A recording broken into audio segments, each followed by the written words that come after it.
सबसे पहले आप सभी को सरस्वती पूजा की हार्दिक शुभकामनाएं। और आज के दिन में क्या होता है कि आपका सारा इंस्टीट्यूट, जितना भी आपका जो कोचिंग सेंटर जो होता है, वहाँ पर आपका सरस्वती पूजा मनाया जाता है। तो आपका मनाने का उद्देश्य क्या होता है? एक होता है ना कि आज के दिन ही क्योंकि जितने भी जो विद्यार्थी जो होते हैं, जितने भी जो लोग होते हैं, वो क्यों पूजा करते हैं? जब भी आप एग्ज़ाम देते हैं, जब भी आप पढ़ाई करते हैं, और पढ़ाई में क्या होता है कि डिस्टर्बेंस भी होता है ऑब्वियसली, क्योंकि ये आपका लाइफ है, मतलब होते रहता है। तो उस हिसाब से क्या होता है कि आशीर्वाद लेना आपका मतलब बहुत ज़रूरी है। तो क्या होता है कि जब भी आप कुछ अच्छा काम करने जा रहे हैं, जैसे कि आप एग्ज़ाम देने जा रहे हैं, या आप काम करने जा रहे हैं, या आप पढ़ाई करने जा रहे हैं, तो माँ सरस्वती का आपको आशीर्वाद लेना चाहिए। ठीक है, तो चलिए हम लोग मेन टॉपिक में आते हैं, और आज हम लोग जेन्युइन बात करेंगे। देखिए, सभी लोग पढ़ाई करते हैं, ठीक है, लेकिन क्या होता है कि पढ़ाई तो सभी लोग कर रहे हैं, लेकिन कुछ ही लोग सफल क्यों होते हैं? एक है ना कि पढ़ाई तो सभी लोग कर रहे हैं, लेकिन सफल कुछ ही लोग क्यों होते हैं? जैसे कि एग्ज़ाम होता है, वैकेंसी निकलता है, तो तैयारी तो सभी लोग कर रहा है या कर रही है, लेकिन कुछ ही लोग का रिज़ल्ट क्यों आता है, सब लोग का क्यों नहीं आता है? क्योंकि ऐसा नहीं कि आप कुछ अलग पढ़ाई कर रहे हैं, किताब तो सबका सेम है ना। जो सिलेबस है वो भी सबका सेम होता है, थोड़ा हमारा 19-20 हो सकता है, लेकिन डेस्टिनेशन तो सबका एक ही है। अगर कोई गवर्नमेंट का तैयारी कर रहा है तो सिलेबस भी सभी स्टूडेंट्स के लिए एक ही होता है। अगर कोई प्राइवेट का भी कर रहा है तो सभी के लिए सिलेबस भी आपका एक होता है। तो ऐसा क्या होता है कि कुछ लोग का होता है और कुछ लोग का मतलब नहीं होता है, या फिर हम ये कहें कि कुछ ही लोग का होता है और बहुत लोग का नहीं होता है। तो ये रियल फैक्ट है, क्योंकि हम एक एनालिसिस के हिसाब से बता रहे हैं ऐसा क्यों होता है।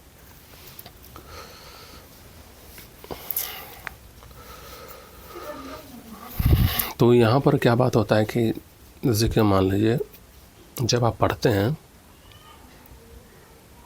तो सभी लोग पढ़ाई कर रहे हैं, सभी विद्यार्थी लोग पढ़ाई कर रहे हैं, लेकिन उस किताब से लोग कितना समझ रहा है, वो हर विद्यार्थी का अलग अलग वो समझदारी होता है ना। जैसे कि मान लीजिए आप पढ़ाई कर रहे हैं, हो सकता है कि कुछ आप समझें, दूसरा बच्चा भी पढ़ाई कर रहा है, हो सकता है कि वो आपसे कुछ ज़्यादा समझा। तीसरा बच्चा जो पढ़ाई कर रहा है, हो सकता है कि वो दूसरा बच्चा से भी ज़्यादा समझा, है ना। तो यहाँ का जो मेन डेस्टिनेशन क्या है कि आपका अंडरस्टैंडिंग, आप जो पढ़ाई जो कर रहे हैं वो उसको आप कितना समझ रहे हैं, और जो आप समझ रहे कॉन्सेप्ट या कंटेंट जो भी है, वो आपका कितना देर तक आपका वो माइंड में रहता है, आपका दिमाग में रहता है ना। हर चीज़ का लास्ट आपका इंटेंशन यही होता है कि जो भी आप पढ़ाई कर रहे हैं, वो पढ़ाई जो होता है कि वो आप कितना ज़्यादा आप समझ सकते हैं, क्योंकि शिक्षा जो विद्या है वो समझने का है ना। अगर आप जैसे कि मान लीजिए, अगर आप रटिएगा तो रटने से क्या होता है कि कभी न कभी वो रटा हुआ चीज़ आप भूल जाएंगे, है ना। लेकिन अगर मान लीजिए, अगर आप समझ जाते हैं, जो भी आप पढ़ाई कर आप समझ जाते हैं, तो वो जो समझ है ना, वो आपका काफ़ी दिन तक मतलब आपका रहता है। तो यही आपका अंतर होता है कि सभी लोग पढ़ाई करते हैं, लेकिन कुछ ही लोग का रिज़ल्ट आपका मतलब क्यों आता है। तो मेन फोकस आपका होना चाहिए आउटकम्स। तो आप 3 घंटा पढ़ाई कर रहे हैं, आप 6 घंटा पढ़ाई कर रहे हैं, क्योंकि आप बहुत सारे विद्यार्थियों को आप सुने होंगे कि हम 8 घंटा पढ़ते हैं। कोई दूसरा व्यक्ति ये भी बोलेगा, दूसरा विद्यार्थी ये भी बोलेगा कि हम तो 12 घंटा पढ़ते हैं, कोई ये भी बोलेगा कि हम 16 घंटा पढ़ते हैं, तो आप 6 घंटा पढ़े, 12 घंटा पढ़े या आप 18 घंटा पढ़े, मेन आपका ऑब्जेक्टिव क्या होता है कि उस पढ़ाई से आप कितना समझ रहे हैं। ये आपका मेन ऑब्जेक्टिव, आपका मतलब होना चाहिए। क्योंकि एग्ज़ाम में क्या होता है कि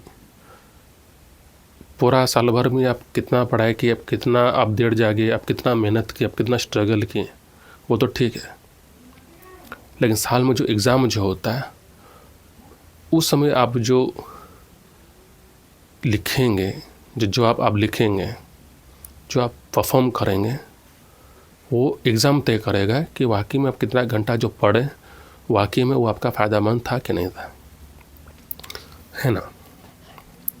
तो यहाँ पर क्या होता है कि आप जो भी शिक्षा ले रहे हैं, जो ज्ञान जो ले रहे हैं, सिर्फ पढ़कर उसको सीमित नहीं रखना है, उसको समझना भी है। समझने से क्या होता है कि आपका क्लैरिटी और बढ़ता है, मतलब कि आप में एक अच्छा बुद्धि आ जाता है ना। हम आपको ये नहीं बोल रहे कि आपको बुद्धिमान होना है, लेकिन लाइफ में, करियर में, है ना, एक्सपीरियंस करना बहुत ज़रूरी है। जैसे जैसे आपका समय जो बढ़ता है, तो वो शिक्षा, वो ज्ञान ही तय करता है कि आपका जो गाड़ी है वो कहाँ तक जाएगा, है ना। क्योंकि आप स्कूल में जो पढ़ाई किए ठीक है, आप कॉलेज में जो पढ़ाई किए ठीक है, लेकिन कभी कभी क्या होता है ना कि पढ़ाई को अपने तरीके से समझना बहुत ज़रूरी है। क्योंकि स्कूल कॉलेज का ऑब्जेक्टिव क्या होता है कि आपको शिक्षा देना, आपको ज्ञान देना, आपको विद्या देना, ठीक है। लेकिन आप कितना ज्ञान लिए हैं, आप कितना विद्या लिए हैं, आप कितना समझे हैं, वो आप ही फैसला आप ले सकते हैं, ना कि वो स्कूल कॉलेज। कभी कभी ऐसा भी होता है कि हम तो साथ में पढ़े थे, लेकिन मेरा दोस्त का सिलेक्शन हो गया, लेकिन मेरा क्यों नहीं हुआ भाई, क्योंकि हम तो एक ही इंस्टीट्यूट में थे। तो जितना भी जो आपका इंस्टीट्यूट है, स्कूल है, कॉलेज है, वो एक होने से आपका होता नहीं है। आपका फ़र्क क्या पड़ता है कि समझदारी, मतलब कि अंडरस्टैंडिंग, कि आपके भीतर वो अंडरस्टैंडिंग कितना, ये आपका ज़रूरी होता है।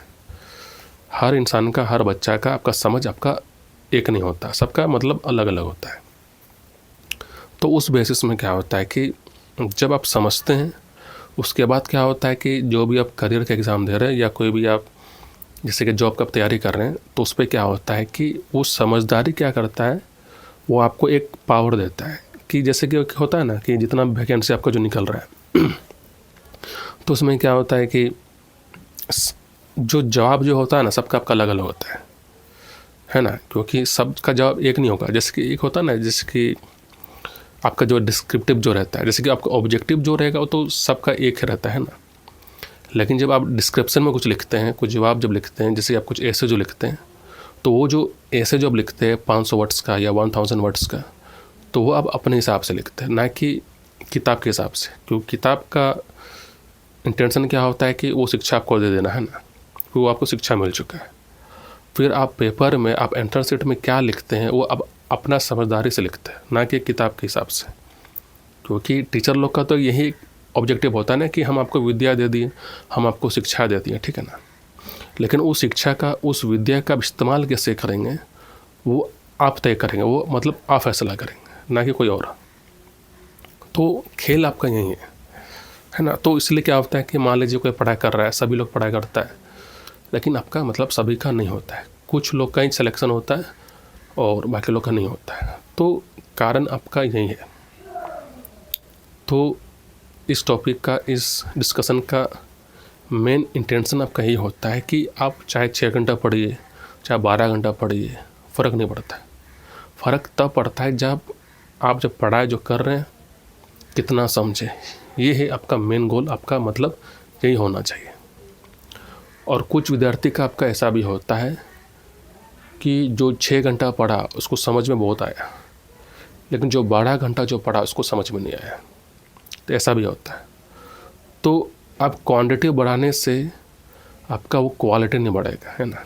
क्वालिटी कब बढ़ता है, जब आप फोकस के साथ आप जब पढ़ते हैं ना। तो आप बहुत लोग के आप सुने भी होंगे कि बहुत लोग बोलता भी है कि हम 8-8 घंटा पढ़ते हैं, हम 12-12 घंटा पढ़ते हैं, है ना। हम अपना नींद को सेक्रीफाइस करते हैं, हम अपना पर्सनल लाइफ को सेक्रीफाइस करते हैं। तो देखिए, स्ट्रगल तो है, सेक्रीफाइस भी ज़रूरी है, हम ये नहीं बोल रहे, लेकिन सभी की तरह आपको जाना नहीं है ना। जैसे कि हम जो बोले मेरा जो क्या प्लानिंग है, मेरा क्या रूटीन है, तो आपको वो प्लानिंग, वो रूटीन, वो स्ट्रेटजी नहीं फॉलो करना है, क्योंकि आपका खुद का होना चाहिए, है ना। क्योंकि जितना भी सफल लोग हैं, जितना भी अच्छे अभी जो मुकाम में हैं, उनका खुद का स्ट्रेटजी होता है, उनका खुद का रूटीन होता है, उनका खुद का प्लानिंग होता है। क्योंकि हर इंसान, हर विद्यार्थी में एक जैसा क्षमता नहीं होता है। किसी का क्षमता होता है रात में पढ़ना, तो किसी का क्षमता होता है दिन में पढ़ना, किसी का क्षमता होता है 13 घंटा पढ़ना, तो किसी का क्षमता होता है कि 6 घंटा पढ़ना। तो आपका कितना कैपेसिटी है, आपका कितना क्षमता है, उस हिसाब से आपको पढ़ना चाहिए और वो स्टडी करना चाहिए, है ना। तो फ़र्क ये नहीं है कि कौन कितना पढ़ाई कर रहा है, कोई 6 घंटा पढ़ाई कर रहा है, कोई 12 घंटा पढ़ाई कर रहा है, या कोई 16 घंटा पढ़ाई कर रहा है। आप उस क्वांटिटी को देख कर के आपको डरना नहीं है, क्योंकि लास्ट कंपटीशन आपका खुद से ही होने वाला है, ना कि किसी और से। भले एग्ज़ाम के समय में, है ना, जब कोई वैकेंसी बढ़ता है तो उस समय में आप जब जाते हैं सेंटर में, तो 1000 लोग को, स्टूडेंट्स को आप देखते हैं, तो फिर आपको लगता है कि बहुत ही कंपटीशन, बहुत चैलेंजिंग होने वाला है ना। तो चैलेंजिंग तो उस समय है, लेकिन ये आपका होना भी ज़रूरी है। लेकिन जब लास्ट चैलेंजिंग क्या है कि आपका खुद से ही होता है कि आपका कैपेसिटी कितना है, वो चीज़ होता है। और फिर आपका कितना समझ है, आप कितना समझे, कितना नहीं समझे, उस पर डिपेंड करता है। तो आपका मतलब यही खेल होता है, ठीक है।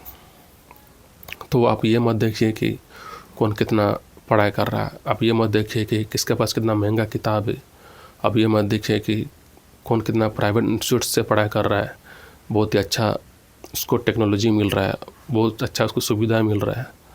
तो वो देख कर कि आपको घबराना नहीं है।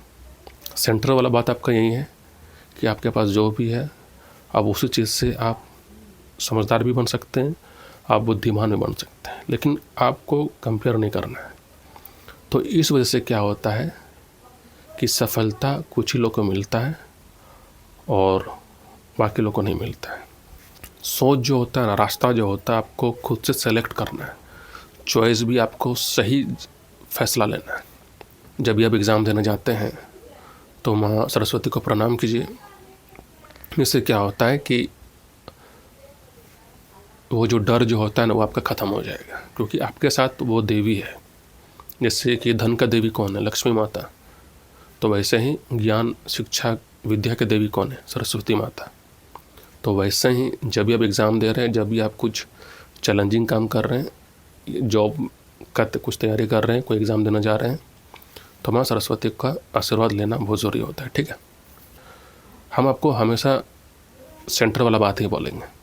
तो जो वाकई में जो फ़ायदा है, जो वाकई में आपके लिए एडवांटेज है, वैसा ही बात बोलेंगे और हम सेंटर वाला बात बोलेंगे। तो कुछ भी प्रॉब्लम है तो आप हमसे पूछिएगा और उसका जो जवाब है हम आपको बहुत ही अच्छा तरीके से मतलब हम देंगे, ठीक है। और ऐसा नहीं है कि कुछ घुमा फिरा के, क्योंकि घुमा फिरा के तो कोई कुछ बात होता नहीं।